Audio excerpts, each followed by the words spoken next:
এই অন্তর্বর্তীকালীন সরকারের পালিত দল তাদের টাকা পয়সা শত শত কোটি টাকার টাকা পয়সার ডিল হয় অস্ট্রেলিয়াতে, আমেরিকাতে, ইংল্যান্ডে, সিঙ্গাপুরে, মালয়েশিয়াতে। এটা খুবই দুঃখজনক।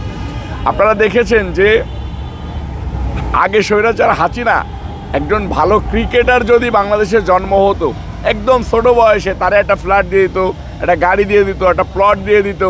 তার মানে কি, তাকে বিলাসিতা করে তুলতো, তার শরীরে একটা চর্বি জমায় ফেলতো। এটাকে পরিকল্পিতভাবে এক একটা সেক্টরকে ধ্বংস করে দেওয়া হতো। যেহেতু স্বৈরাচার হাসিনার বাংলাদেশের প্রতি কোনো মায়া ছিল না, এক একটা সেক্টরকে ধ্বংস করে দেওয়া হতো। ঠিক একইভাবে এই অন্তর্বর্তীকালীন সরকার এই যে বাচ্চা কাচ্চাদেরকে প্রিভিলাইজ দিয়ে বাংলাদেশে চাঁদাবাদিতে সুযোগ করে দিয়ে দিচ্ছে, সন্ত্রাসীতে সুযোগ করে দিচ্ছে, আপনার বিভিন্ন বাসাবাড়িতে গিয়ে মানুষকে ব্ল্যাকমেল করার সুযোগ করে দিয়েছে। এটাতে বাংলাদেশের তরুণ সমাজকে ধ্বংস করে দেওয়া হচ্ছে। কারণ কি, ওদেরকে দেখে বাংলাদেশের আরও তরুণরা উৎসাহিত হবে।